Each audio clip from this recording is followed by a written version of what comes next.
for electronic toll collection with radio frequency identification system or RFID. And my name is John. John Benedict. You can call me Benedict. Always. Now that you have an RFID stick ready, how do you Gonna take make care a of it? 5x3 black wall. Do not touch the tag for 24 hours after Put the on installation. dispenser. Do not use But any I'm not harsh playing detergent on your Minecraft sticker anymore. when washing your car. Do not rub the sticker heavily. Do not attempt to remove the sticker. It will Make sure damage it's the like sensitive that. antenna and will not work anymore. For car owners who bring their vehicles to a car wash, make sure to inform the attendant how to take proper care of the tag. Avoid heavy buffing or high-pressure washing. Meanwhile, your AutoSweep RFID card is also very important. It serves as your vehicle ID Get and an contains your redstone vehicle comparator. information and a tollway security code. It is best to keep your AutoSweep RFID card in your car, but make sure to keep it in a temperature-controlled area. Avoid subjecting it to extreme heat. You are not allowed to reproduce, replicate, or laminate your card. And in case of a lost or damaged card, report it right away to any of the AutoSweep RFID personnel and request for a replacement.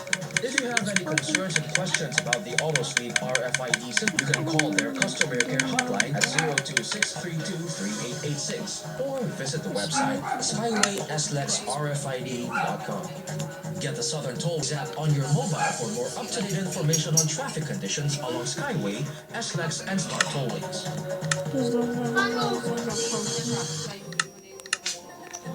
Ang gusto ko sa pamilya ko? Mag-enjoy!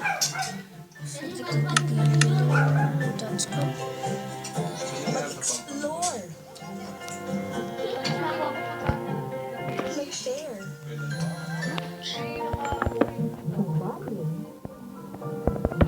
Mag-celebrate! Magnolia!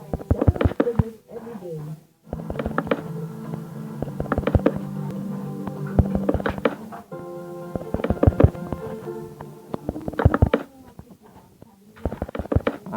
Antoinette Hadaoui gave up a potentially lucrative career as a commercial director to apprentice under her idol, Joyce Vidal. Direct Joyce taught her what she needed to know about filmmaking, but the desire to tell a story or to make chismis was something that Antoinette always had in her. So Ang please direct pagdating sa storytelling, kinukwento mo sa lahat ng ganun yung pinapanood. So parang, paano mo na-envision o na-imagine na ganito mo siya ikakwento sa lahat? Siguro yun yung advantage kapag nagsusulat ka para sa sarili mo. Sa start pa lang, immersed ka na din sa world nung sinusulat mo. Pero ang disadvantage din nun, dahil sobrang immersed ka na dun sa sinusulat mo, pag may maling mangyari sa set, kunyari biglang hindi available yung ganitong artista, biglang umulan, biglang hindi pwedeng location, parang nababaliw ka kasi iba yung naisip mo dun sa script eh, diba? So, English only please, punta na tayo sa English only please. Sabi ko nakakatawa. Gano'n ka ba in real life? Bakla, ano lang ko, babaeng bakla. Pero, ano rin siya, summation of all my, friends na babaeng bakla. So, papanoorin ng tao, hindi siya nakakasawa. Diba siya, Atty. Joyce, babae din siya. Direct Joyce, babae. Your girl, si Direct Irene, she's also a girl. She's a female team. Like, and how different is it from working with males? Actually, di ba sa US, merong ano eh, design, na parang guys. hindi equal yung distribution ng jobs sa entertainment industry nila. Kasi ang mga direktor lalaki. Pag may babaeng direktor, parang, oh talaga, guys, bakit siya mag-direct? Diba? Michael Bay, lahat yan. Superhero movies, lalaki nang direct niyan. Eh, yun yung mga ano eh, talagang nag-ano ng cash, di ba? Ang mga women directors, mabibilang mo lang. Pia Coppola, tapos hindi pa masyadong Hindi siya kasi mainstream. Oo, yun na. Pero sobrang baliktad sa Pilipinas. Walang problema ang mga babae na kumuha ng trabaho sa film industry. Parang dito sa Pilipinas, mas ang nag-lead mga babae. Star Cinema, Malu Santos, Charo Santos. Babae mag-ano. Sa Star Cinema, ang mga direktor, mas maraming direktor na babae. Cathy Garcia Molina, May Cruz, Joyce Bernal, di ba? Tapos, konti lang ang lalaki talaga. Meron ba lang mga director, diba? Pero yung lalaki, konti lang. Na, nakakatuwa dito sa Pilipinas na may equality talaga.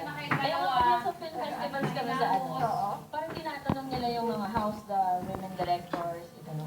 Walang problema ang Pilipinas sa ano. Kung you experience na nagtatanong sila, how are the women directors in the Philippines? Ano yung feeling mo? Ano yung sinasabi mo sa kanila about women directors here in the country? Kasi dati naman, sa history ng pelikula, dalagang directors, iba ang nagdidirect ka. Kasi dati, ang mga tumatabo ng pera ay mga action films, di ba?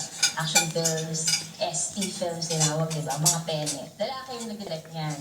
Tapos, nung nag-start na ang pagpasok ng mga romantic comedies, nag-start na pumasok yung mga family dramas, masok na sina Roy Quintos, Olivia Lamasan, Loris Guillen. Doon nag-start na, may iba palang mabibigay ang pelikula pag babae ang direct. So, ngayon, nagkataon, ang romantic comedies talaga, dinidirect ng babae. So, siguro, kaya maraming babaeng director ngayon. Pero pag dumating ang panahon na bumalik na naman yung action sa Pilipinas, Kaya pa rin ang babae.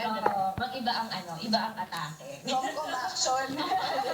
Mas may puso ba ang babae pag nag-direct kaysa sa lalaking director? Siguro sa rom-com, pag babae ang director, mas may lambot, parang yung emotions, mas mas tumatama. Hindi ko alam. At ewan ko, basta si Dan, who directed like a playlist and English only please, nung nagko-collaborate kami sa set, kapag kunyari may isang eksena, kaya si Piolo, i-discuss namin yung kunyari ako, dapat si Piolo dyan, parang iiyak na siya dyan. Parang gano'n. Kasi nakipag-break siya ng dapat dito nabawala na siya sa ganyan. Parang ang atake ng lalaki, hindi gagawin ng lalaki yan. Hindi iiyak ng hindi nahihiya sa kapitbahay, parang gano'n. Pero pag babae, di ba, parang itutundo mo yung emotion Kasi ang babae, madrama, emosyonal. Lalabas natin kahit sa lalaki. Character. So siguro talaga yung touch ng babae at lalaking director. Is it a challenge na kunyari may sinulat ka na ito, tapos in the industry tinatawag na binarel, di ba? So, pag binarel siya ng lalaking director, challenge ba yun for you to say that hindi, ito yung kailangan Pag writer ka, pag natapos mo nang isulat yung script, hindi na siya sa'yo. Ihayaan mo na yung director. Kasi ang scriptwriter, hanggang pagsulat lang siya ng script, hindi siya nag-direct. Kasi kung ikaw na rin yung mag-direct, wala nang visa yung director. Siguro parang igagawin ko yung lahat ng kaya ko para ma-describe yung eksena, masabi ko ano yung gusto kong intention. Pero pag yung director, hindi yun yung nakikita niya, hindi yun yung nakikita niya. So, next movie na lang. Ayun, matunog na matunog yung pangalan mo. Correct. So, parang